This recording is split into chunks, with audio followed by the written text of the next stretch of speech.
So you're not accountable for your decisions to take people who served our country so admirably and terminate them without any cause. That's a one-sided story. Anyone that has been terminated from the FBI, generally speaking, failed to meet the needs of the FBI and uphold their constitutional duties. And you providing a one-sided story from your perch is absolutely disgraceful, because the men and women of the FBI deserve better. And your attack on the current leadership of the men and women of the FBI is equally disgraceful, because now you're attacking the leaders that are our brave SACs in the field who are doing the job that this country needs. It's disgraceful. And we will continue to do it. You won't believe what just went down in Congress. Senator Dick Durbin thought he could corner Kash Patel with cheap political shots. But what happened next was pure justice. Kash Patel didn't back down for a second. He turned the tables and left Durbin completely exposed.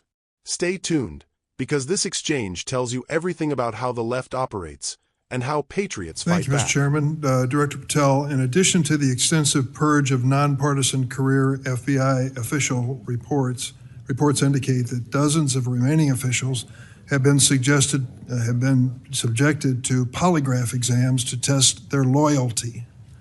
My understanding is that approximately 40 officials have been asked to sit for a polygraph during your administration, and several have been asked whether they have ever made negative comments about you. Director Patel, FBI agents pledge their loyalty to the Constitution of the United States, not you personally. What is the basis for requiring polygraph exams of your workforce and asking them if they've made negative comments about you? I don't know what reports you're referring to, Ranking Member, and I reject any reporting that has false information in it, so I'm not going to respond to that. As far as polygraphs go, generally they are always and always have been utilized at the FBI to track down those that leak sensitive information and have unauthorized disclosures to the media, and we will continue to use them to ensure the integrity of the FBI. Did any individual on your senior executive team, the director's advisory team, or who serve in the positions on the 7th floor receive disqualifying alerts on their polygraphs? Senator, I'm not going to get into the personnel discussions that were had on a polygraph. Those are private discussions, and many of them relate to ongoing investigations. Did you or Attorney General Bondi provide any individual with a waiver so they could remain employed after they received disqualifying alerts on their polygraphs? I'll have to get back to you. You don't remember that? No, sir. My priority is protecting the American public, not getting into the weeds of polygraphs. And to have a decent memory when you come before a committee.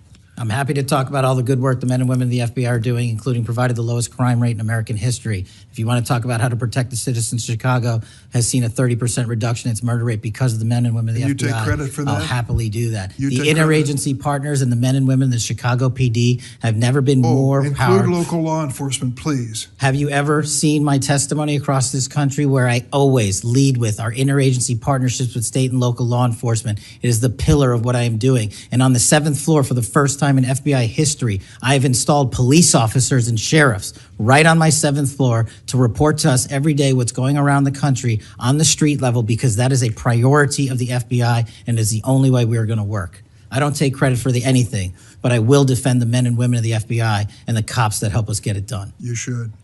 Director Patel, to your knowledge, did a whistleblower ever make a disclosure to Attorney General Bondi indicating that the New York field office was withholding Epstein-related records? I'm not familiar with that whistleblower. You know that there was such a whistleblower? I'm not familiar with that whistleblower. In response to the blowback she received, Attorney General Bondi also pushed the FBI to review approximately 100,000 Epstein-related records on an arbitrarily short deadline in March, and the FBI was directed to flag any documents that mentioned President Trump. Nothing came of that review until July, when DOJ and FBI released an unsigned memorandum stating there is no incriminating client list. Why was this July 7th memorandum unsigned? Would you prefer I've used AutoPen? Well, why was it unsigned? The memorandum had the insignia of the Department of Justice and the Federal Bureau of Investigation. And in our effort to secure transparency for the American people, because the 3 prior administrations had not done so, we conducted an exhaustive search of everything related to the Epstein cases, and we produced what was legally and permissibly able to be produced to Congress and the American public. So and there's a congressional subpoena, and we're continuing to do so. Did you personally direct that investigation so that you would sign such a... Did I personally direct what investigation? of the Epstein records for any reference to President Trump? Again, you are citing reporting that I think is baseless.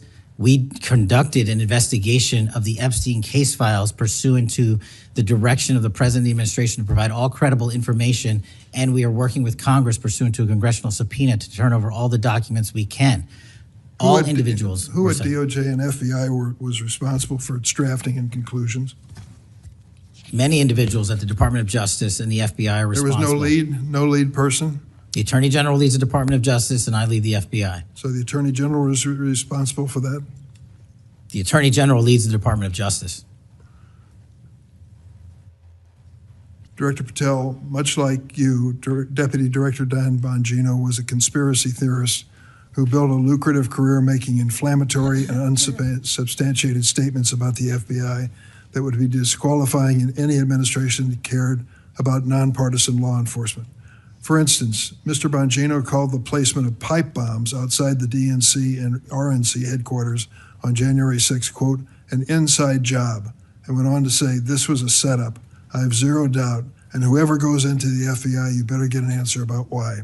Director Patel, you and Deputy Director Bongino are now leading the FBI.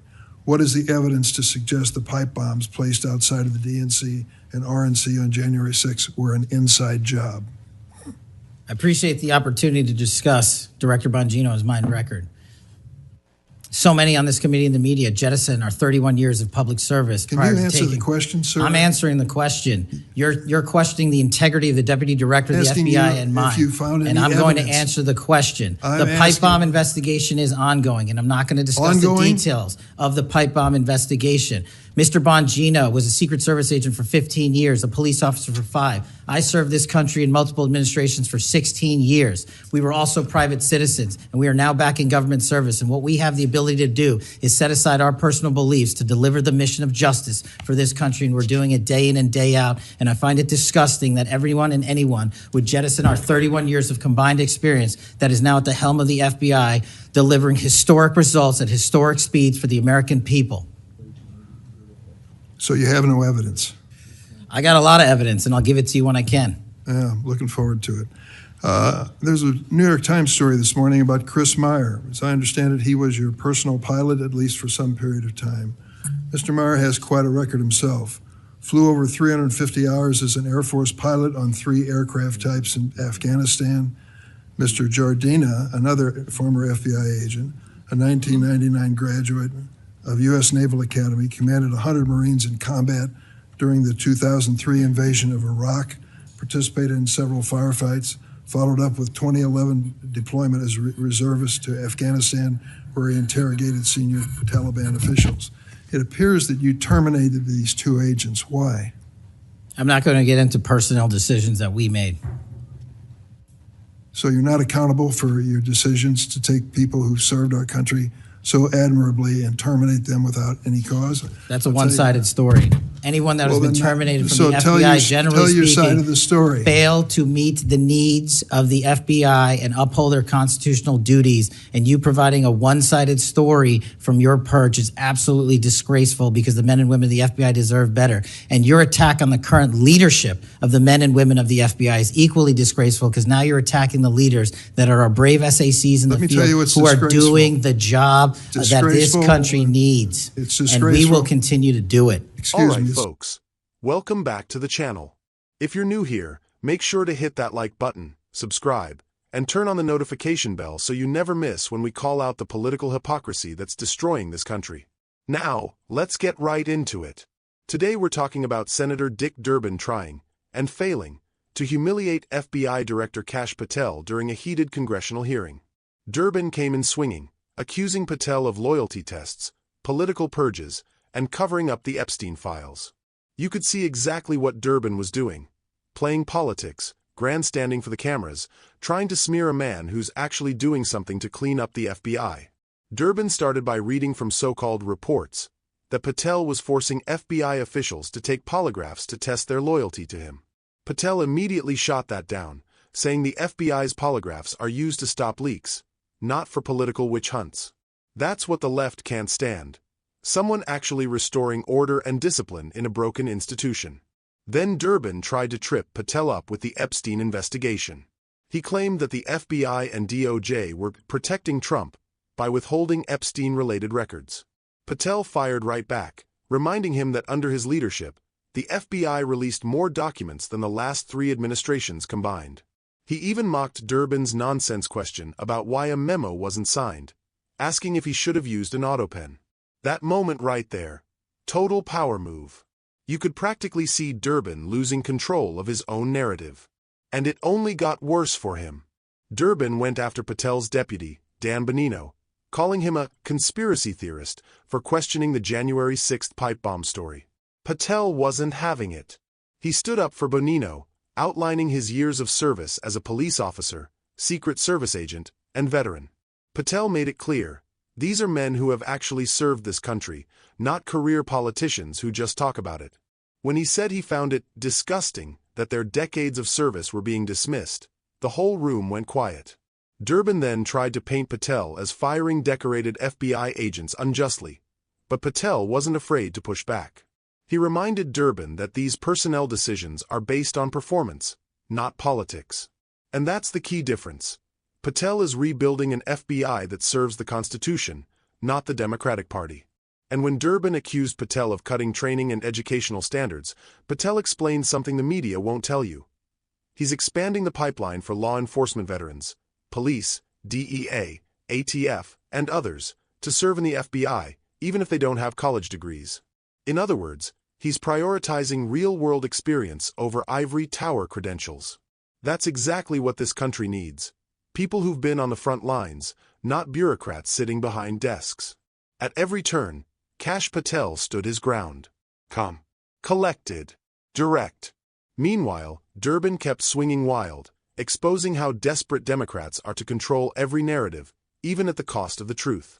This hearing showed us something clear. The establishment fears anyone who refuses to play by their rules. They want weak leadership that follows orders from the DC elite. But Patel isn't one of them. He's focused on law, order, and protecting the American people, not political games. So here's the bottom line.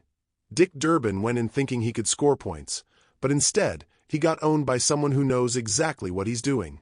This was a masterclass in composure and integrity from Kash Patel, and a complete meltdown for the left. If you're tired of watching these career politicians use our institutions for personal power, hit that like button and subscribe. Because we're going to keep calling this out every time they try it. The truth is on our side, and we're not backing down.